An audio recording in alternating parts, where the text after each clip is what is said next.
Donc bonjour tout le monde, j'espère que vous allez bien.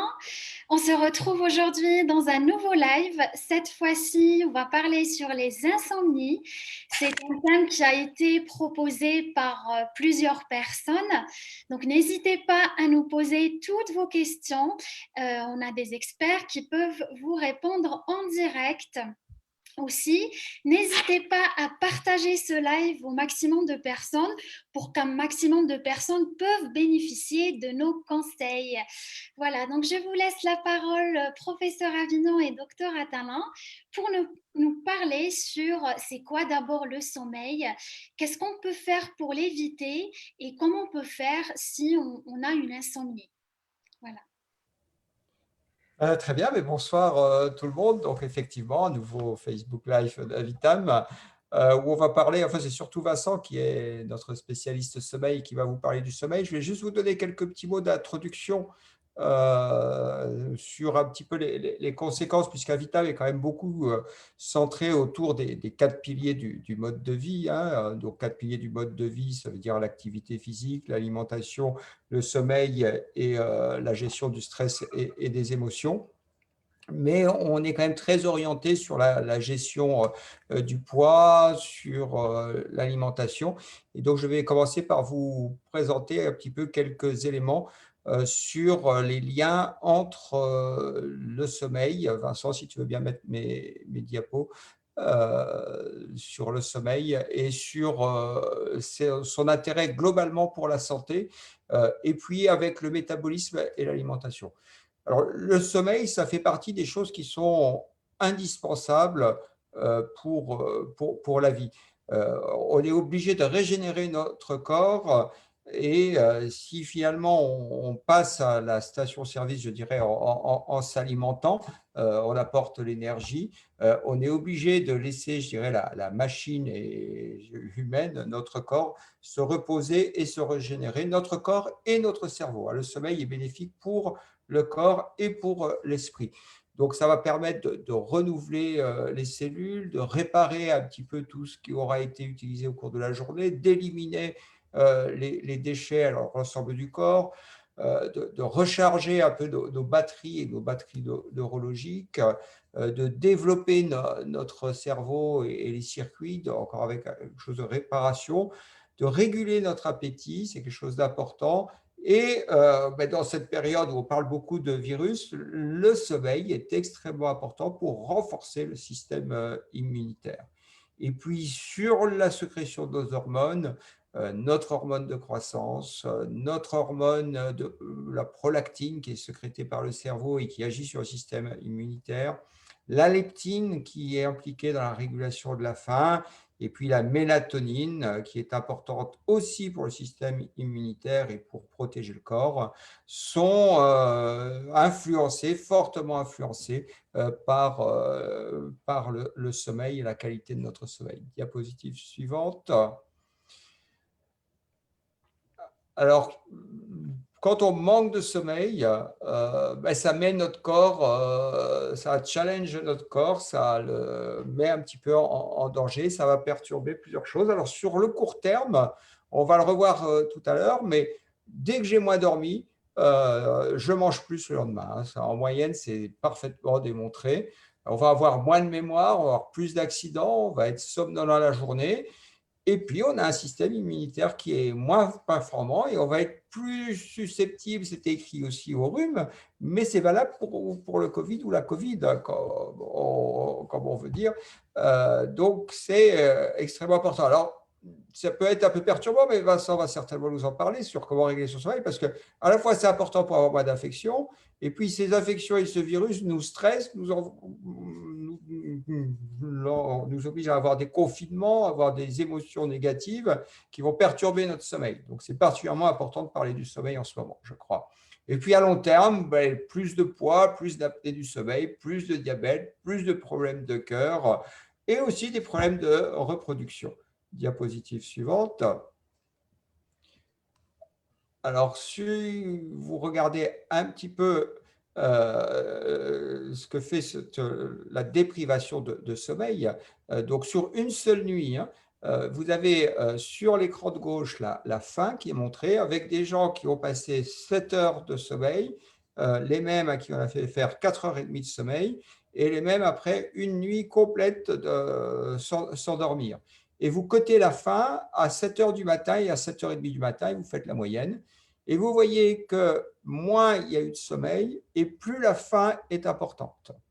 Et quand vous regardez une hormone extrêmement importante qui stimule la faim, qui est la gréline, eh bien, moins il y a de sommeil et plus la gréline est élevée. Et il faut savoir, ce n'est pas montré sur ces figures, mais quand on n'a pas dormi, on a faim et on n'est pas attiré vers ce qu'on va appeler une alimentation santé. On n'est pas attiré par les poireaux et les carottes. On est attiré vers une alimentation énergétique et particulièrement sucrée. Donc ça, c'est important à bien retenir. Diapositive suivante. Alors, quand on manque de sommeil, le désir de manger augmente. On a moins de sommeil, on a plus d'opportunités pour manger. Plus vous êtes éveillé longtemps, et en particulier, on sait très bien, les gens qui regardent les écrans tard le soir se lèvent, grignotent devant les écrans. La thermorégulation est altérée, ce qui fait qu'on dépense moins d'énergie. On est plus fatigué et donc on va moins bouger, c'est automatique. Donc on dépense là aussi moins d'énergie. Donc, moins de sommeil, c'est plus d'apport calorique, plus de dépenses, moins de dépenses d'énergie et donc plus d'obésité. Suivant. Et quand vous regardez chez l'enfant ce qui se passe, parmi les principaux facteurs de risque, vous voyez, excusez-moi, c'est en partie en anglais, mais quand vous voyez, on le sait, hein, les familles à faible revenu et quand il y a peu d'éducation, il y a un risque augmenté d'obésité. Quand on regarde la télévision, vous voyez, c'est la colonne bleu clair, il y a 2 fois plus de risque d'obésité quand on regarde beaucoup la télévision. Si les parents ont une obésité, les enfants ont aussi 2 fois plus de risques. Mais vous voyez, que le principal risque, c'est d'avoir un sommeil court. Vous voyez que ça écrase de très loin tout le reste. Et moi, dans mes consultations, ça fait partie d'obésité, de poids, c'est une chose que j'évalue. Et je dis aux gens, si on ne travaille pas sur le sommeil en premier, et travailler sur le sommeil, c'est aussi travailler sur les émotions. Donc, si on ne travaille pas sur le couple sommeil-émotion, on ne peut pas travailler sur l'alimentation. Ça, c'est extrêmement clair. L'alimentation ne peut venir que derrière. Et ce qu'il faut bien avoir conscience, c'est qu'avec les écrans, avec cette société qui nous stimule tout le temps, qui nous stresse, la durée de sommeil diminue avec le temps. Et vous voyez qu'aujourd'hui, nous dormons 1h30 de moins qu'il y a 50 ans. C'est énorme, 1h30 de moins. Et donc, voilà cette introduction que je termine ici, qui est pour vous montrer un petit peu sur le métabolisme, sur la gestion de l'alimentation, sur la gestion des émotions, sur la gestion du poids, l'importance que revêt le sommeil. Et c'est Vincent qui va maintenant un petit peu plus rentrer dans le détail de l'insomnie, de ses causes, de sa gestion. Et donc, je te passe la parole, Vincent. Alors merci Antoine. On va essayer d'expliquer assez simplement comment fonctionne le sommeil. Alors d'abord, avant de parler des causes et de comment améliorer le sommeil, peut-être avoir un petit mot d'introduction sur ce qu'est une insomnie. Une insomnie, c'est vraiment quand on a une plainte qui peut être soit on a du mal à s'endormir, soit on se réveille dans la nuit une ou plusieurs fois, ou qu'on se réveille trop tôt le matin. La possibilité également d'avoir un sommeil qui ne nous répare pas, donc on se sent fatigué au matin au lever, et avec une répercussion sur la qualité de notre, finalement, le plaisir et la qualité de vie dans notre journée, c'est-à-dire qu'on va se sentir fatigué, énervé, un peu irritable, quelques troubles de mémoire, des difficultés de concentration, notre humeur n'est pas forcément très bonne. Et les recommandations disent, mais quand est-ce qu'il faut consulter? Il faut consulter lorsque l'insomnie se répète, c'est-à-dire 3 fois par semaine et depuis plus de 3 mois. Ou alors quand on se réveille fatigué tous les matins, là, on atteint des points où justement il faut vraiment consulter. Et lorsqu'on a une plainte de somnolence dans la journée, alors qu'est-ce que c'est la somnolence? C'est le fait d'avoir envie de dormir, c'est le fait de lutter contre le sommeil, de bâiller, de sentir qu'on a cette envie qui nous vient là. Alors Antoine parlait tout à l'heure de la notion de faim et le fait de sentir quand on a envie, quand on est fatigué, on a envie de manger parce que souvent ça se place exactement au même endroit que la sensation de faim, c'est-à-dire là, quand on a sommeil, on a envie de manger, c'est tout à fait normal et c'est une fausse sensation de faim. Normalement, quand on est fatigué, on doit passer du temps à dormir et se reposer et non pas forcément manger. L'autre raison, c'est que quand on mange, il est tout à fait normal d'avoir notre sensation de somnolence qui disparaît, ou en tout cas qui disparaît en partie. Et il y a beaucoup de conducteurs, hein, ce n'est pas forcément ce qu'il faut faire, mais il y a beaucoup de conducteurs pour lutter contre l'envie de dormir qui se mettent à manger. Et oui, c'est normal, quand on mange, on a la somnolence qui disparaît et la vigilance qui augmente un petit peu. Et alors, pour essayer de comprendre un petit peu comment fonctionne le sommeil, je vais essayer de vous hop là, voilà, vous donner un petit peu les. Alors, c'est pas quelque chose qu'il faut retenir par cœur, mais il faut avoir en tête que nos besoins de sommeil ne font que diminuer au cours de la vie.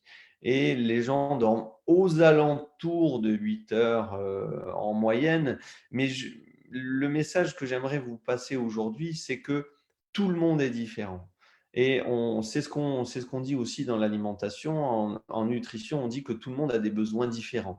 Et si vous voulez dormir absolument 8 heures, ben vous êtes quasiment sûr d'avoir des problèmes de sommeil parce que peut-être que votre corps n'a besoin que de 6 heures, ou peut-être 9 heures, ou peut-être 8 heures et demie. Donc oui, les besoins ne font que diminuer au cours de l'âge. Et j'avais montré cette diapositive pour montrer qu'il manque une barre importante, c'est les personnes qui sont plus âgées et qui ont besoin de moins de 8 heures de sommeil. Et très souvent, on est aux alentours de 6 heures ou 5 heures quand on a un petit peu moins d'activité physique dans la journée, un petit peu moins d'activité professionnelle.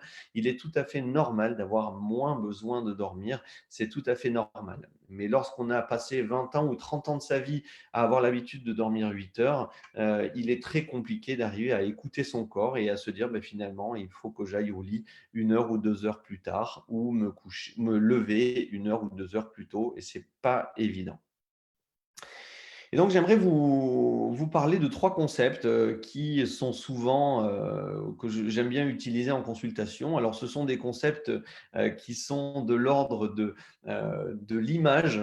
Ce ne sont pas des concepts qui sont de l'ordre de la science, mais c'est des choses pour essayer de comprendre comment fonctionne le sommeil. Il y a 3 images qui sont importantes. La première, c'est l'image de la balance, et je vais vous expliquer pourquoi.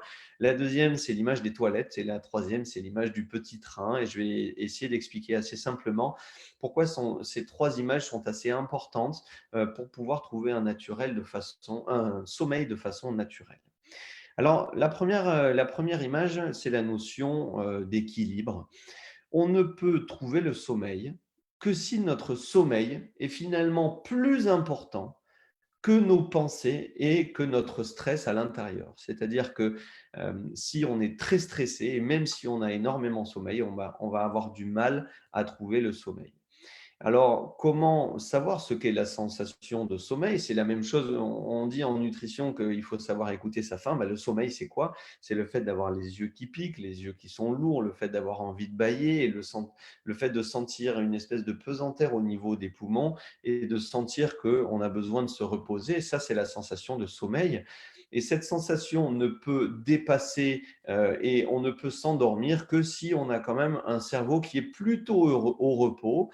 Et il y a des personnes qui, même si elles ont énormément de sommeil, elles ne peuvent pas trouver le sommeil. Pourquoi? Parce que le petit vélo qu'on a tous dans la tête et qui a tendance à nous envoyer des pensées, se met à pédaler, pédaler, pédaler, et puis on n'arrive jamais à se poser clairement pour s'endormir.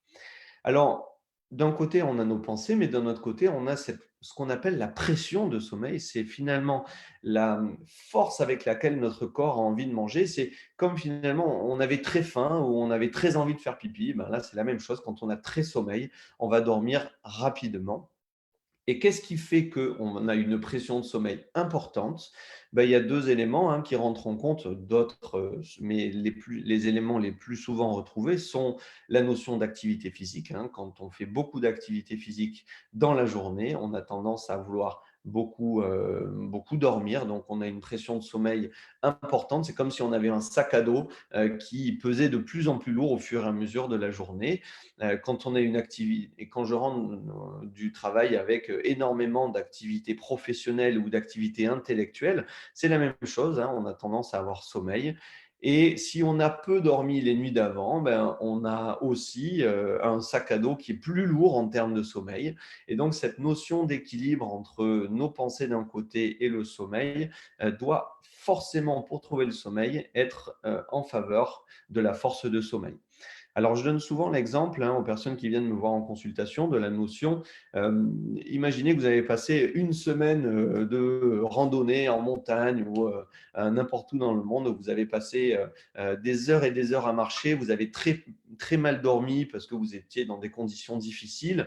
Au bout d'une semaine, avec 2 heures de sommeil et 8 ou 9 heures de marche dans la journée, vous allez arriver chez vous, qu'il fasse jour, nuit, du bruit, pas du bruit, vous allez tomber comme une crêpe sur votre lit parce que vous avez une pression de sommeil qui est telle que vous allez vous endormir très spontanément. Par contre, si dans la rue, vous vous faites courser par quelqu'un qui veut vous agresser, vous n'allez pas vous endormir parce que votre stress intérieur est suffisamment fort pour lutter contre le sommeil. Et ça, il faut avoir conscience que si on est trop stressé, qu'on a trop de pensées dans notre corps, il est très compliqué d'arriver à ressentir la sensation de sommeil et à finalement l'écouter et à tomber dans cette notion d'endormissement. Donc ça, c'est le premier concept, c'est le concept de la balance. Le deuxième concept que j'aime bien donner, c'est le concept des toilettes. Les personnes souvent viennent nous voir en consultation en disant j'ai essayé tel médicament, maintenant qu'est-ce que vous me conseillez? Quel médicament vous voulez que je prenne pour dormir? Et là, à ce moment-là, je leur dis, mais est-ce que vous avez besoin d'un médicament pour aller aux toilettes? Est-ce que vous avez besoin d'un médicament pour faire pipi? Non, sauf si vous avez une maladie très grave, mais il n'y a pas de raison d'avoir besoin d'un médicament pour aller aux toilettes pour faire pipi. Et c'est la même chose pour le sommeil. On ne doit aller dans son lit que quand on a sommeil, de la même façon qu'on doit aller aux toilettes quand on a envie de faire pipi. Beaucoup de personnes disent, mais moi je vais aller au lit vers 22 heures parce que plus je suis au lit tôt, plus je vais m'endormir tôt. C'est pas vrai. On ne va pas aux toilettes plus tôt en se disant, si je vais aux toilettes plus tôt, je vais faire pipi plus tôt. Ça ne fonctionne pas.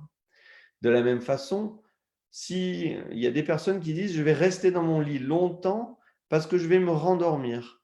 Pas forcément. On ne va pas rester aux toilettes pendant longtemps en se disant, si je reste aux toilettes, je vais faire plus longtemps pipi. Ça ne fonctionne pas. Pour faire pipi, il faut avoir très envie de faire pipi, il faut avoir bu. Et c'est la même façon pour le sommeil. Pour s'endormir, il faut avoir très envie de dormir. Il faut aller au lit et s'endormir rapidement. Alors, ce qu'il y a, c'est que, en fait, on compare le temps qu'on est resté au lit de la même façon que le temps qu'on est resté aux toilettes. Normalement, ça doit être équivalent. On doit juste aller au lit, s'endormir quasiment tout de suite et se lever dès que le sommeil s'est terminé. Alors ça, c'est très facile à dire, mais ce n'est pas facile à faire et je vais vous donner quelques techniques pour essayer de comprendre d'où viennent les problèmes ou comment améliorer cela. Alors, le troisième concept, c'est le concept du petit train. Vous savez qu'au fur et à mesure de la nuit, on fait un ensemble de cycles de sommeil qu'on va appeler des wagons de sommeil. Au tout début, dans la nuit, on va surtout faire du sommeil profond et plus la nuit va avancer, plus on va faire du sommeil paradoxal avec plus de rêves, etc. Et le sommeil le plus réparateur en termes de forme physique, c'est-à-dire la somnolence, cette envie de dormir, ça va plutôt être favorisé dans les cycles de sommeil au début de nuit. Alors, si on voit ce petit train, normalement, un train a la locomotive et les wagons qui sont tous associés les uns aux autres. Si par contre, on prend le premier wagon et le dernier wagon et qu'on les écarte, il va y avoir, comme on le voit là, un espace entre les wagons. Et c'est la même chose qui se passe dans le sommeil. Normalement, l'ensemble de nos wagons sont collés les uns aux autres parce qu'on va finalement enchaîner les cycles de sommeil les uns derrière les autres sans avoir de pause.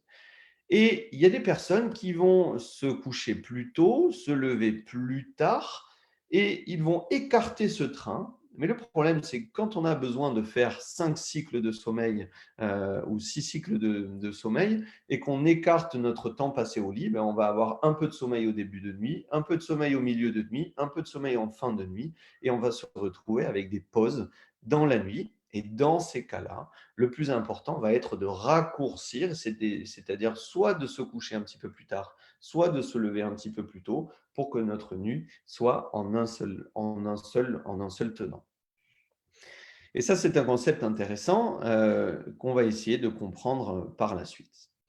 Alors, je vous ai créé un espèce d'arbre décisionnel. Alors, on est vraiment dans la notion d'apprendre ce qui se passe dans notre corps, hein. Il ne faut pas penser que cet arbre est un arbre diagnostique, hein. Un diagnostic ne peut être établi que par un médecin. Donc, c'est quelque chose pour essayer de comprendre ce qui se passe dans notre corps, peut-être avant d'aller voir le médecin. Alors, la première question qu'il faut se poser lorsqu'on se plaint d'avoir des insomnies, c'est-à-dire des difficultés à s'endormir et des difficultés à garder son sommeil dans la nuit, la première question qu'il faut se poser, c'est est-ce que je suis somnolent dans la journée? C'est-à-dire, est-ce que j'ai envie de dormir dans la journée? Autrement dit, est-ce que le fait que je ne dorme pas suffisamment la nuit a un impact sur ma forme en journée? Pour cela, vous pouvez aller sur Avitam et remplir le questionnaire qui s'appelle la somnolence, qui est un questionnaire qui évalue votre envie de dormir en fonction de certains moments dans la journée. Par exemple, quand vous êtes en voiture, quand vous êtes devant la télé, quand vous êtes en train de finir un repas, quand vous êtes en salle d'attente ou au théâtre. Bon, en ce moment, ce n'est pas souvent qu'on fait le théâtre, mais c'est un ensemble de questions qui va vous permettre, sous forme de feu, de smiley, de dire, ben voilà, soit il y a de la somnolence, soit il n'y a pas de somnolence. Et ça, vous pouvez l'évaluer sur Avitam. Alors, la première chose, c'est que si vous n'êtes pas somnolent dans la journée, c'est-à-dire vous vous plaignez de ne pas suffisamment dormir la nuit ou d'avoir des réveils ou alors de s'endormir trop tard, ça veut dire que le lendemain, vous avez plutôt une forme. Et si on est en forme en journée, et ça c'est souvent difficile à entendre, mais ça veut dire que le temps qu'on passe à dormir la nuit est suffisant. Donc, si on dort 1 heure par-ci par-là et que la totalité de nos moments de sommeil est de 4 heures ou 5 heures, mais qu'on est en forme en journée, ça veut dire qu'on a suffisamment dormi. Ça ne veut pas dire qu'on ne se plaint pas, il n'y a pas de problème, il y a des gens qui se plaignent d'avoir du mal à s'endormir, mais en tout cas, le temps dormi dans la nuit est suffisant. Donc, ça veut dire que ce sont des personnes qui, la plupart du temps, essaient de se coucher trop tôt. Donc, les personnes qui ne se plaignent pas d'avoir envie de dormir dans la journée, on a tendance à leur dire, ben, vous dormez suffisamment la nuit, donc couchez-vous soit un petit peu plus tard, soit levez-vous un petit peu plus tôt. Et on a tendance à utiliser en consultation la notion d'efficacité du sommeil, c'est-à-dire le temps de sommeil, c'est-à-dire le temps où on dort, divisé par le temps passé au lit. Si vous remarquez que vous avez 4 heures ou 5 heures de sommeil, mais que vous passez 10 ou 12 heures dans votre lit, vous avez une efficacité de sommeil qui est très mauvaise et qui peut avoir un impact très important sur l'impression de votre sommeil non réparateur. Ça, c'est très important parce qu'il n'y a pas que la notion de quantité de sommeil, il y a également la notion de qualité de sommeil et d'efficacité du sommeil. Et il y a des gens qui dorment très peu, mais qui ont un sommeil très réparateur et qui se sentent en forme en journée. Donc les personnes qui ne se sentent pas fatiguées en journée, on a tendance à leur dire, si vous avez des insomnies, ça veut dire que vous voulez trop dormir. Vous êtes un petit dormeur qui ne sait pas s'écouter. Alors comment le travailler ça? Vous pouvez par exemple vous pouvez par exemple télécharger sur Avitam ou sur Google ce qu'on appelle un agenda du sommeil. Un agenda du sommeil, c'est quoi? C'est un petit agenda que vous allez mettre sur votre frigo et que vous allez remplir tous les jours. C'est un agenda qui est très simple, hein, chaque ligne égale une nuit de sommeil. Et vous allez, en fonction des heures qui sont notées là, vous allez pouvoir mettre la légende qui est très simple. Quand on va au lit, on met une flèche vers le bas. Quand on se lève de son lit, une flèche vers le haut. Quand on dort, on assure le temps où on a dormi et on laisse blanc quand on n'a pas dormi. Normalement, une personne qui a un sommeil parfait, c'est une personne qui a une flèche vers le bas à l'heure où il se sent fatigué. Quasiment tout de suite après, on a un sommeil, on va s'endormir.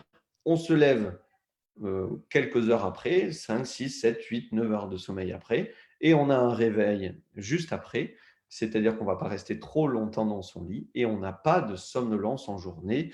Et je crois que j'ai noté dans la suite de la présentation des exemples d'agenda du sommeil.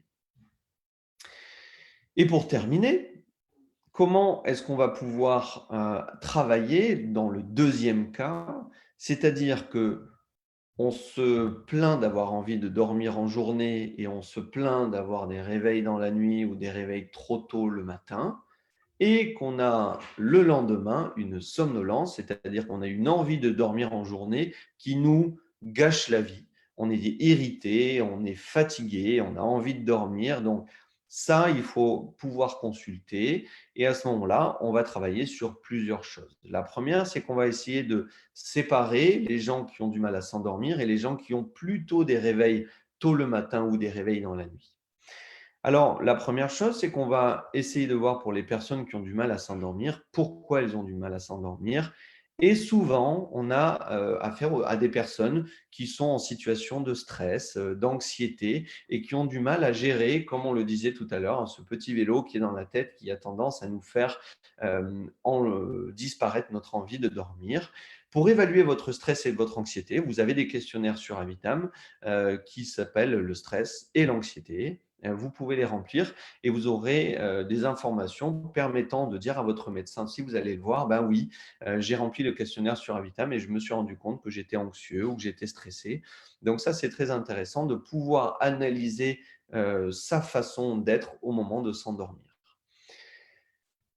Ensuite, lorsqu'on a plutôt des réveils dans la nuit ou des réveils tôt le matin, eh ben, on va quand même rechercher des apnées du sommeil. Alors, une apnée du sommeil, c'est quoi? C'est un temps d'au moins 10 secondes pendant lequel on ne va pas respirer la nuit. Donc, on va respirer un moment et puis un moment, et on va s'arrêter de respirer pendant 10 secondes. Et c'est un moment où on est en train de dormir, on ne s'en rend pas compte. Certaines personnes se réveillent et d'autres ne se réveillent pas. Et dans le cadre d'apnée du sommeil, de recherche d'apnée du sommeil, il va falloir consulter soit un médecin du sommeil, un ORL, un pneumologue ou des généralistes qui feront des enregistrements du sommeil pour rechercher des apnées du sommeil parce que ça peut avoir tendance à réveiller la nuit et ça peut avoir tendance à donner des réveils plutôt avec un essoufflement. On va être essoufflé, on a la bouche sèche, on a ronflé, etc. Et enfin, si on ne trouve pas d'apnée du sommeil, des personnes qui se réveillent dans la nuit, il faut, et surtout dans la période du Covid, on va rechercher une dépression, on va rechercher un burn-out et on a tendance à consulter, à proposer de consulter un médecin, votre médecin généraliste ou un psychologue ou un psychiatre. Et vous pouvez même remplir les questionnaires sur Avitam qui s'appellent Mon Moral, le moral qui permet de vous donner des éléments en faveur d'un moral plutôt bas et ça, de pouvoir donner des arguments aux médecins que vous irez voir. Et donc, pour résumer, il y a des personnes qui se plaignent d'avoir des problèmes de sommeil, d'insomnie plutôt en début de nuit ou plutôt en fin de nuit, avec ou sans une répercussion sur la qualité de vie en journée. Et en fonction de ça, vous pourrez retrouver cet arbre décisionnel ou cet arbre de recherche de compréhension sur soi sur cette conférence. Et donc, je vois qu'il y avait des personnes sur Invitam qui parlaient de l'agenda du sommeil. Voilà, en fait, un exemple d'agenda du sommeil qui est parfait. Donc, voilà donc la légende, hein, je vous la rappelle, la flèche vers le bas, c'est quand on va dans son lit. La flèche vers le haut, c'est quand on se lève du lit. Donc là, cette personne a oublié de le renseigner. Et quand on hachure, ben, ça veut dire qu'on a dormi. Donc, c'est une personne qui va au lit vers 22h, 22h30, qui s'endort en une dizaine, vingtaine de minutes, qui a une nuit complète sans réveil et qui va se réveiller dès qu'elle se réveille, soit spontanément, soit avec le réveil, et qui n'a pas de somnolence en journée, donc il n'y a pas de petit S, et qui a une qualité de sommeil qui est très bonne, une qualité de réveil qui est bonne et une forme en journée qui est bonne. Donc ça, c'est un exemple d'agenda du sommeil qui peut correspondre à quelqu'un qui finalement n'a plus aucune plainte ou qui a guéri ses plaintes. Et le nombre de carrés, c'est-à-dire le nombre d'heures de sommeil, est totalement indépendant et individuel. C'est-à-dire que vous pouvez très bien avoir besoin de 4, 5, 6, 7, 8, 9 heures de sommeil et ça ne pose absolument pas de problème. Voici un exemple d'agenda du sommeil qui est complètement déphasé, hein. C'est des personnes qui vont de temps en temps se coucher à 22h30, d'autres fois à 1h du matin, d'autres fois même à 6h du matin, peut-être que c'était un samedi soir, qui va se lever peut-être en semaine à 7h du matin pour aller au travail, qui se plaint de somnolence en journée, qui a une mauvaise qualité de sommeil et une très mauvaise forme en journée, qui va mettre 1, 2, 3, 4, 5 heures à s'endormir et qui va dormir 4 heures et qui va être somnolent en journée, qui a des réveils la nuit et qui le week-end va compenser complètement. Il se peut d'ailleurs que ça soit l'agenda d'un adolescent, c'est-à-dire qui va se coucher peut-être plus tard que ses besoins, qui doit aller absolument au lycée ou au collège, qui dort un petit peu en classe, qui est somnolent et qui, le week-end, va se coucher beaucoup plus tard et compenser cette dette de sommeil en week-end et se lever même carrément très, très tard en journée. Et ben, vu qu'on s'est couché très tard, ben, on a du mal à trouver le sommeil. Donc, on va reprendre le lundi, le dimanche soir, l'heure habituelle, sauf que vu qu'on s'était couché à 6 heures du matin la veille et qu'on a couché, on s'est levé à 17 heures, ben, c'est absolument impossible de s'endormir à 23 heures. Donc, on s'endort à 4 heures du matin avec un lever à 7 heures. Donc là, c'est complètement la pagaille parce qu'on a du mal à avoir des rythmes de sommeil. Et donc, on a un impact sur notre qualité de vie le matin qui est compliqué. Et donc, alors, il me manque un élément important qui était presque le plus important de toute cette présentation, c'est celui-là. Je vais faire un petit zoom. Et donc, je propose souvent en consultation, et ça sera la dernière partie de cette présentation pour qu'on ait le temps de répondre aux questions. J'explique souvent la théorie du triangle à des personnes qui viennent me voir en consultation. On a finalement, alors je vois qu'il y a des personnes qui parlaient de méditation hein, dans le fil de la discussion. On a finalement 3 états. Le soir, alors on en a aussi dans la journée, hein, mais le soir, on a 3 états dans lesquels on peut être lorsqu'on essaie de s'endormir. Soit on dort, bah oui, on tombe dans le sommeil. Soit on est en train de penser, donc on a des idées, on est en train de penser soit à la journée passée, soit au passé il y a quelques années, soit on est en train de penser au futur, soit on est en train de penser à notre journée du lendemain, on est en train de se stresser à la journée du lendemain. Donc ça, ce sont les 2 états qui sont les plus connus. Et on a un troisième état qui est souvent aidé par des techniques de méditation, de sophrologie, de pleine conscience, c'est le moment présent. Dans le moment présent, on n'est pas en train de dormir et on n'est pas en train non plus de penser au passé ou au futur. Et donc, ces 3 états, souvent, la plupart des personnes ne les ont pas parce qu'elles passent de l'idée de tiens, comment va être ma journée du lendemain, comment s'est passée ma journée d'aujourd'hui, et hop, elles vont s'endormir. Mais souvent, la pente entre ce moment-là, et les idées et l'endormissement est compliquée parce que, comme je le disais, plus on a d'idées dans la tête, eh ben, plus on va avoir du mal à s'endormir parce que ça fait pencher la balance du côté du non-sommeil. Et il y a une troisième branche hein, de ce triangle qui est finalement celle qui est la plus intéressante et qu'on essaie de travailler avec les patients en consultation, c'est la notion du moment présent. Le moment présent, c'est savoir se fixer avec certaines techniques, donc je disais de pleine conscience, de méditation, du moment présent Et ce qui fonctionne très bien, c'est la notion de respiration abdominale, c'est-à-dire de prendre le temps, lorsque je m'endors, de bien respirer et de bien gonfler mon ventre quand j'inspire. Et de ne penser qu'à ma respiration. Et lorsque je pense à ma respiration, je ne peux pas penser en même temps à ma journée de travail, à ce que m'a dit mon patron. Je ne pense qu'à ma respiration. Et le passage du moment présent au moment du sommeil est beaucoup plus facile que de passer de toutes nos idées que l'on a au sommeil. Et j'ai proposé un jeu à certains des personnes que j'ai accompagnées, c'est d'essayer de compter le nombre de fois d'affilée où on peut compter une inspiration abdominale sans penser à autre chose, d'affilée. Alors, je vous explique. Par exemple, on va fermer les yeux, on va s'allonger et on va essayer de penser à la respiration. Et on va compter le nombre de fois d'affilée où on ne pense à rien d'autre. Donc, on va respirer une fois avec le ventre.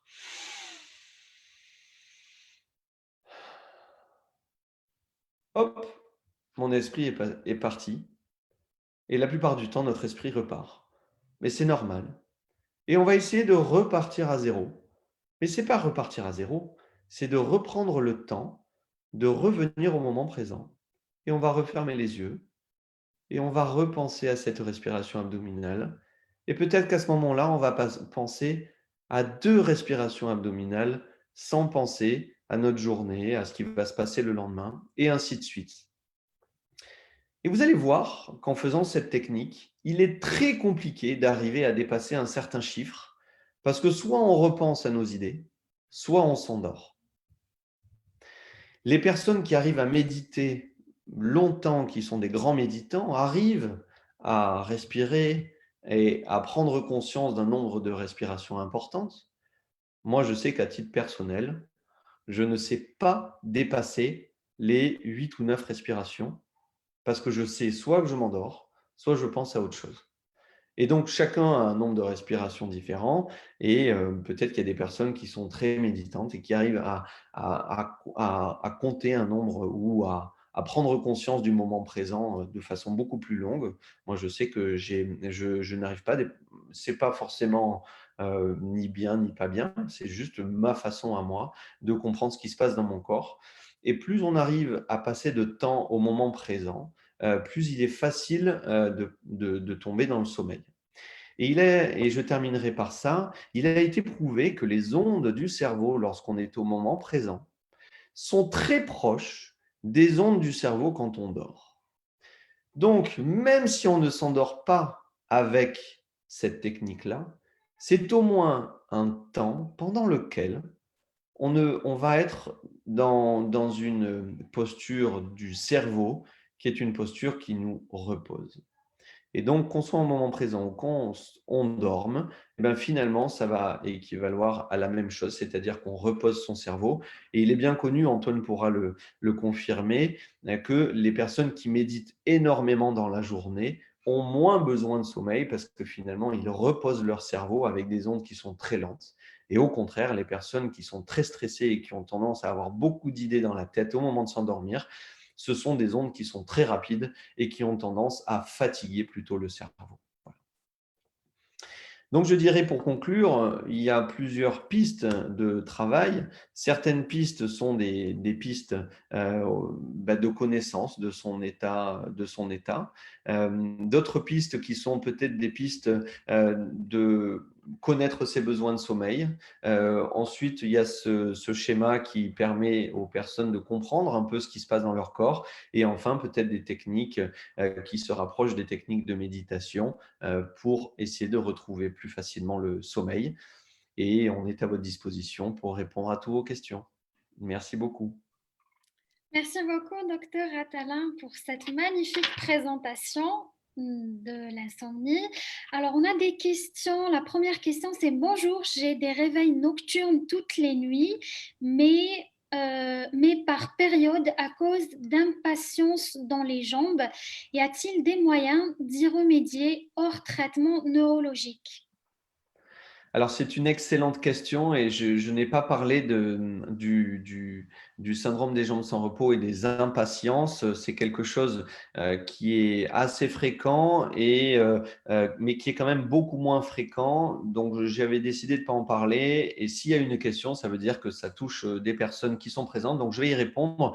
Le syndrome des jambes sans repos, c'est 4 choses. Ce sont des impatiences dans les jambes ou dans les bras qui sont au repos et jamais en activité. En fait, c'est quand on se repose qu'on a ces impatiences, qui sont plutôt en soirée, mais ce n'est pas obligatoire, et qui sont calmées par le mouvement. Lorsqu'on a ces 4 choses-là, il y a un des questionnaires sur Avitam qui s'appelle le syndrome des jambes sans repos, que vous pouvez remplir. Et si les 4 questions, si les 4 réponses sont oui, ben, c'est ce qu'on appelle un syndrome des jambes sans repos. Et ce syndrome des jambes sans repos, pour certains cas, peuvent être liés à ce qu'on appelle des mouvements périodiques de jambes. Ce sont des mouvements brusques. Alors, ce n'est pas les mouvements de l'endormissement, hein, ce n'est pas la même chose. Ce sont des mouvements brusques qui sont réguliers dans la nuit et qui peuvent réveiller. Et donc, oui, c'est des difficultés d'endormissement. Alors, la première des choses, quand on a un syndrome des jambes sans repos, il faut toujours rechercher qu'on n'ait pas un problème avec le fer dans le corps. On parle de déficit en fer. Et donc, les personnes qui ont des déficits en fer ont souvent le syndrome des jambes sans repos. Et donc, il faut pouvoir proposer une supplémentation en fer. Il y a des personnes aussi qui ont trop de fer et qui ont un problème de métabolisme au niveau du foie et qui peut donner des syndromes des jambes sans repos. Il y a aussi des problèmes de thyroïde. Et ça, je pense qu'il faut en parler plutôt avec votre médecin. Et malheureusement, à part les supplémentations des causes, c'est-à-dire une carence en fer par exemple, il est très compliqué d'arriver à donner un traitement pour le syndrome des jambes sans repos. Donc, je dirais, malgré les traitements neurologiques, hein, il y en a par contre de plusieurs formes et on peut essayer l'un, essayer l'autre avant de trouver ce traitement. Alors, dernière chose, il y a des personnes qui ont des apnées du sommeil et des apnées du sommeil peuvent donner le syndrome des jambes sans repos et beaucoup de personnes, en ayant traité les apnées du sommeil, n'ont plus de syndrome des jambes sans repos. On n'en connaît pas vraiment la cause ni le mécanisme, mais ça serait bien de faire un bilan général sur le sommeil. D'accord, merci docteur Ottalin. On a des personnes qui confirment que le sport et la méditation aident à dormir.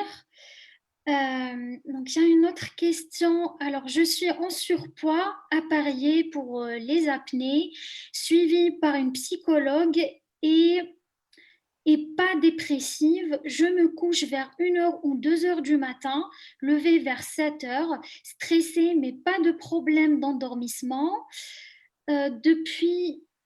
Depuis l'appareillage, si je me couche plus tôt vers minuit, je suis réveillée vers 2h30, redors 1 heure plus tard, moyen de 5 heures par nuit, mais obligée de faire 2 voire 3 siestes par jour de 20 minutes. Très fatiguée, mon médecin n'a pas de solution à me proposer. Voilà. Alors, la première chose, c'est qu'une personne qui dort plus de 29 minutes en journée ne peut pas trouver le sommeil la nuit. Alors, pourquoi 29? C'est juste pour faire sourire, hein, ce n'est pas 29 exactement. C'est que dès qu'on dépasse la demi-heure de sommeil dans la journée, on va tendance à prendre du sommeil profond, donc à s'endormir à faire du sommeil profond en journée. Et plus on fait du sommeil profond dans la journée, moins on en fait la nuit. Et donc, le sommeil profond, c'est la sorte de colle entre les wagons du sommeil dont je parlais tout à l'heure. Donc, la première des choses dans ce cas-là serait d'essayer pendant plusieurs nuits de lutter contre le sommeil en journée en ayant par exemple une activité physique qui fait disparaître l'envie de dormir, s'occuper et de voir déjà si les besoins de sommeil la qualité du sommeil est améliorée la nuit. Et la deuxième chose, c'est d'essayer de voir, est-ce qu'au moment où elle va se coucher, elle disait vers 1 heure ou 1h30 du matin, est-ce qu'elle a vraiment sommeil et est-ce qu'elle ne reste pas trop longtemps? Donc, je dirais de reprendre la conférence et de suivre l'arbre qu'on a dessiné et de voir où est-ce qu'elle se situe et peut-être de remplir les questionnaires sur Invitam qui vont lui donner des orientations. Et ensuite, votre médecin peut tout à fait vous adresser à un médecin du sommeil pour faire le point sur tout ça. D'accord. Alors, il y a une autre question. Obésité et appareillé pour les apnées, sauf que moi, je ne supporte pas l'appareil et je l'enlève au bout d'une heure pendant mon sommeil de façon inconsciente. Ça fait 1 an que ça dure. Je ne trouve pas de solution. Alors là, je n'ai pas la solution. Il y en a plein des solutions et il faut consulter un médecin du sommeil pour faire le point là-dessus. Si la machine, au bout d'une heure, est difficile à accepter, ça veut dire qu'il y a un problème. Soit qu'elle n'est pas elle est pas bien réglée, peut-être que vous faites des apnées parce qu'il n'y a pas suffisamment de pression, par exemple. Peut-être qu'il y a une insomnie associée et qui n'a pas été traitée. Donc, il y a beaucoup de questions auxquelles il faudrait répondre avant de pouvoir donner une réponse bien précise. Donc là, malheureusement, je peux, à part ces quelques conseils qui sont de l'ordre général, il faudrait prendre le cas un peu plus en précision. Donc, il y a l'annuaire des médecins du sommeil sur le réseau Morphée, sur l'INSV également, et vous en trouverez autour de chez vous. Il y a un certain nombre de médecins qui pourront vous aider. Et Vincent, il n'y a pas la possibilité des orthèses d'avancée mandibulaire pour les gens qui supportent vraiment pas, c'est pas une indication? Alors si, tout à fait, mais c'est là où alors ce sont l'ensemble des propositions qu'on peut faire, mais cela dépend du nombre d'apnées. Quand on fait 60 apnées du sommeil, on ne peut pas avoir une orthèse d'avancée mandibulaire parce que l'orthèse d'avancée mandibulaire ne corrige pas la totalité des apnées. On a quand même pour habitude de dire qu'une orthèse d'avancée mandibulaire ne fait que diviser par 2 ou par 3 les apnées. Donc, quand on a 60 ou 90 apnées par heure, ça nous en laisse encore 30 par heure. Alors, est-ce que c'est suffisant ou pas? Je ne sais pas. Il y a des personnes qui n'acceptent pas la machine et chez qui, ben oui, on est arrivé à l'orthèse parce que c'était mieux que rien. Il vaut mieux en avoir 30 que 60 ou 90. Donc, oui, c'est tout à fait possible. Est-ce que c'est la meilleure solution dans ce cas-là? Je ne sais pas vraiment. Il faudrait se pencher sur le cas. Et oui, il y a d'autres choses qu'on peut Ah, proposer aux personnes. C'est le message qui est tout à fait bon de passer. Il n'y a pas que les machines, il n'y a pas que la PPC. Il n'y a pas qu'une seule sorte de masque aussi. Il y a des personnes qui ont l'habitude d'avoir un masque plutôt qu'au niveau du nez, mais qui respirent par la bouche. Donc, il faudrait mettre plutôt un masque naso-buccal. Il y a même des masques qui prennent que les narines, des masques qui prennent la face, la totalité du visage. Donc, on trouve des moyens la plupart du temps. Et si jamais, effectivement, la machine n'est pas acceptée, on peut trouver d'autres solutions et il en existe. c'est un peu ce que je voulais dire, c'était d'ouvrir. Bien sûr, ça se discute avec un spécialiste. Tout à fait. Et puis après, il y a toujours, bon, il y a la machine, et puis il y a quand même tout un travail sur l'acceptation. Parce que des fois, il y a un refus, je dirais, un peu psychologique de la machine, parce que ce n'est pas si évident que ça d'avoir besoin d'une machine pour dormir, d'avoir une machine dans la chambre, en couple. Voilà, il y a différentes choses à travailler, comme tu le dis, mais il y a aussi des opportunités, des possibilités. Et le travail sur, par exemple, dans ce cas-là, le travail sur la méditation et l'acceptation de l'état dans lequel on est au moment de s'endormir est important. Et c'est vrai, c'est bien que cette personne veuille améliorer les choses parce qu'on sait que le moment où la machine est le plus efficace sur les apnées, c'est plutôt en fin de nuit quand on fait du sommeil paradoxal. Pourquoi? Parce qu'en sommeil paradoxal, on a tous nos muscles qui sont les plus flasques et les plus au repos, parce qu'on n'a pas de tonus en sommeil paradoxal, pour ça qu'il s'appelle le sommeil paradoxal, parce qu'on a le cerveau qui part dans tous les sens avec nos rêves, mais par contre, il y a un blocage au niveau du tronc cérébral qui nous bloque complètement les muscles, et on fait plus d'apnée du sommeil en sommeil paradoxal. D'accord. Une autre question. Bonsoir, mon sommeil est très agité à cause de douleurs terribles. Je me réveille parce que dans mon sommeil, je rêve que je hurle de douleur et une fois éveillée, je suis incapable de bouger tant la douleur est épuisante. Dans la journée, je suis épuisée, mais je m'impose de rester debout pour éviter les insomnies la nuit. Euh, Quelle est la question? Qu'est-ce que peut faire cette dame? Euh, la douleur et la douleur la nuit, déjà dans la douleur, et ça, je sais souvent les gens n'aiment pas qu'on dise ça, mais c'est une évidence pour la douleur. La douleur, elle vient d'un stimulus des nerfs, et donc il y a ce que j'appellerais un substrat organique. Mais ce signal qui part d'une zone, déjà, il faut voir pourquoi cette personne a mal. C'est quand même déjà l'essentiel. Il y a un point et un bilan à faire qu'elle ne nous donne pas du tout dans son commentaire. Donc, je parle avec beaucoup de prudence. Mais quelle que soit la cause, donc il y a ce stimulus, les nerfs qui sont stimulés, et ces nerfs vont envoyer une information au niveau du cerveau. Et il va y avoir une intégration du message au niveau du cerveau. Et en dehors de la prise en charge de la cause de la douleur, des médicaments qui vont pouvoir agir sur la douleur, on peut agir sur la gestion de la douleur. Parce que cette personne dit quand même, je rêve que j'ai mal, que je hurle, tout. Donc, il y a quand même quelque chose qui se passe dans l'intégration de la douleur. Mais j'insiste bien, comme chez tout le monde, il y a le message envoyé, il y a ce qu'on fait du message. Et alors, on va peut-être avoir un peu avec Vincent d'avoir idée fixe, mais encore une fois, les techniques de méditation, les techniques de pleine conscience ne feront pas disparaître la douleur, attention, mais vont permettre d'avoir une gestion de la douleur qui est différente. Et puis, je reprends ce que Vincent a dit tout à l'heure. Si jamais, alors attention, je sais que tout le monde ne peut pas se mettre à ça, mais quand on fait de la méditation, on va laisser de la place à la douleur.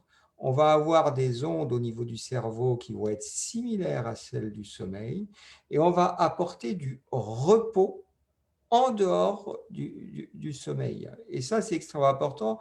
Les personnes qui font de la méditation ont souvent un sommeil plus court. Donc, ce sommeil, mais sans augmentation de la fatigue la journée. Et donc, ça permet d'apporter du repos par une gestion différente des éléments. Mais j'ai bien conscience que pour cette personne qui a l'air de souffrir beaucoup, je ne suis pas en train d'apporter la solution miracle, mais il n'y a pas de solution miracle. Recherche de la cause de la douleur, amélioration de la prise en charge de la cause de la douleur, travail sur l'intégration du message de la douleur au niveau cérébral, et des petites choses qui permettent de petites améliorations progressives pour un mieux-être. D'accord. Merci beaucoup. Il y a un commentaire. J'ai constaté qu'en mettant une poche glacée sur l'aine, cela calme mes jambes sans repos, mais je recherche à ne pas me réveiller à cause de cela. Je fais des hypopnées 12 heures. Je vais explorer les autres pistes. Merci. Alors oui, hein, il y a des personnes qui trouvent des moyens, il y a des personnes qui surélèvent les jambes, il y a des personnes qui mettent des poches de chaud, des personnes qui mettent des poches de froid, des personnes qui enlèvent la couette, des personnes qui mettent des chaussettes, il y a des personnes qui mettent des bas. On ne peut pas donner, dans la mesure où il n'y a pas de recommandation, on ne peut pas dire aux personnes ce qu'il faut faire. Moi, je pense que le problème des syndromes des jambes sans repos est sérieux. Et qu'il faut, je pense, consulter soit un neurologue, soit un médecin du sommeil pour essayer d'améliorer tout ça. Je répète, refaire un bilan au niveau du fer pour voir s'il n'y a pas ne serait-ce que cette cause-là. Et effectivement, 12 apnées par heure, c'est un syndrome léger. Donc, c'est pas, je pense pas ça qui puisse donner ce syndrome des jambes sans repos. Donc, oui, peut-être explorer les autres pistes. D'accord. Il nous reste 4 minutes. Je ne sais pas si les personnes qui nous regardent ont d'autres questions à nous poser. Alors, il y a des personnes qui avaient posé des questions, moi, qui m'avaient envoyé des messages. Certaines personnes qui parlaient de ce qu'on appelle la luminothérapie. Et aussi, on m'a posé la question des médicaments. Donc, les médicaments dans l'insomnie, j'en ai quasiment jamais prescrit en maintenant 10 ans de pratique. Les médicaments sont à donner que vraiment très, très, très, très rarement. La plupart du temps, un traitement non médicamenteux suffit si on arrive suffisamment à se connaître. Et effectivement, les personnes qui ont du mal à trouver un rythme dans la journée, qui peuvent avoir tendance à dormir la journée et peut-être pas bien dormir le jour, on conseille d'aller avoir une activité physique le matin, si vous avez la possibilité, quand il fait jour, le matin. Si, le mieux est d'avoir un ciel bleu du matin parce que c'est une longueur d'onde qui donne ce signal au cerveau qu'on est le matin et qui, 12 heures après, donne l'envie de dormir et donne une vigilance plus importante. Et quand on est dans des endroits du globe où il y a peu de lumière naturelle, on peut avoir recours à certaines ampoules et certaines lumières de luminothérapie qui peuvent donner artificiellement cette lumière bleue. Et c'est vrai qu'on parle beaucoup des écrans lorsque on a des mal à s'endormir. Oui, au contraire, les personnes qui regardent beaucoup l'écran le soir avant de se coucher ont plus de mal à s'endormir. Mais ça, c'est quand même bien connu. Alors, dans la présentation, j'avais décidé de pas parler de ça parce que c'est connu partout et plutôt donner des orientations qui sont peut-être un peu plus en profondeur sur la connaissance de soi parce qu'on diabolise beaucoup les écrans, mais quand on a suffisamment de sommeil, écran ou pas écran, on s'endort. Il y a des personnes qui vont utiliser les écrans pour se rassurer et pour avoir une présence, pour être moins stressé. Donc, je dirais, plutôt que de diaboliser les écrans, c'est plutôt apprendre à les utiliser avec un bon escient, peut-être à bon escient, peut-être diminuer la luminosité de l'écran. Et il y a des personnes qui ont besoin d'une présence parce qu'elles sont seules. Hein. La Covid a bouleversé nos modes de fonctionnement et des personnes qui sont seules dans leur appartement, la télévision ou une émission de radio ou un écran peut donner du contact humain et rassurer. Donc, il faut l'avoir en tête, ne peut-être pas les diaboliser, avoir conscience que la longueur d'onde des écrans peut nous empêcher de nous endormir, mais voilà, plutôt les amadouer plutôt que les diaboliser. On a une dernière question. Bonsoir, ma fille me dit souvent qu'elle ne dort pas la nuit ou qu'elle dort les yeux ouverts. Pensez-vous que ce soit inquiétant? À partir du moment où il y a une plainte d'un enfant sur le fait de ne pas dormir, je pense qu'il faut l'écouter et d'essayer de comprendre pourquoi elle ne dort pas. Dormir avec les yeux ouverts, il y a beaucoup de personnes qui dorment avec les yeux ouverts. Par contre, normalement, quand on dort, on n'a pas de souvenir de dormir avec les yeux ouverts. Donc, si la maman va dans la chambre et qu'elle se rend compte qu'il y a sa fille qui dort avec les yeux ouverts, ben, c'est pas du tout un problème. Beaucoup de personnes dorment avec les yeux ouverts, c'est pas un souci. Par contre, s'il y a une plainte et que cette fille se réveille la nuit avec l'impression de ne pas dormir et l'impression de dormir les yeux ouverts, peut-être qu'il faudrait en parler ou en parler au médecin. Et peut-être, alors je ne sais pas quel âge a cette petite fille, mais il existe chez certaines personnes la notion de paralysie du sommeil. Les paralysies du sommeil sont des situations extrêmement inquiétantes pour la personne qui le vit. En fait, c'est un problème la plupart du temps dans un certain stade de sommeil qui va faire que on va se réveiller, d'accord? Donc notre cerveau est conscient, on a les yeux ouverts. Par contre, notre corps dort encore. Et ça, c'est très compliqué parce qu'on a l'impression d'être bloqué, comme paralysé, comme il y a certaines personnes qui disent qu'ils ont l'impression de s'élever au-dessus d'eux-mêmes, ou il y a des personnes qui disent qu'ils ont l'impression d'être comme dans un sarcophage. Donc ça, c'est important peut-être d'aller consulter si les paralysies du sommeil sont fréquentes. Donc c'est ce qui me fait penser à ça. Voilà, juste de l'avoir en tête que les paralysies du sommeil, il faut consulter. D'accord. Merci beaucoup. On arrive à la fin de ce live. Je remercie toutes les personnes qui ont participé avec nous et qui nous ont posé des questions. N'hésitez pas à nous donner des thèmes pour qu'on fasse des lives et pour répondre à toutes vos questions en direct. Merci aussi, docteur Attalin et professeur Avignon, pour cette magnifique présentation et pour vos conseils. Je rappelle juste que vous pouvez trouver tous les outils qui ont été présentés aujourd'hui. Donc sur la plateforme Avitam, c'est une plateforme totalement gratuite, sécurisée, et toutes les données sont publiées et 100% fiables.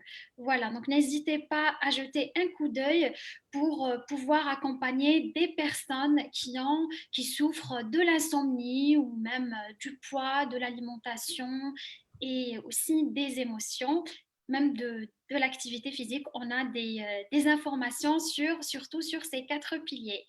Et Voilà, alors, peut-être, merci. excuse-moi, Soumeya, c'est que on peut aussi, je suis pas sûr qu'il y soit, mais on a mis en place des forums de discussion sur Avidam, hein, c'est-à-dire un forum avec un sujet.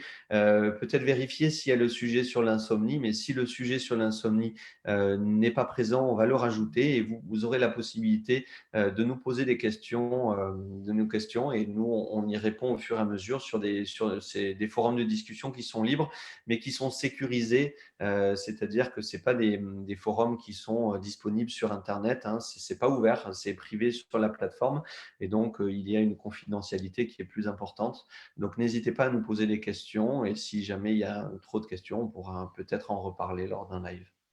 Tout à fait, tout à fait. Voilà, donc Merci à tous. je vous souhaite une excellente soirée. Merci à tous et à bientôt.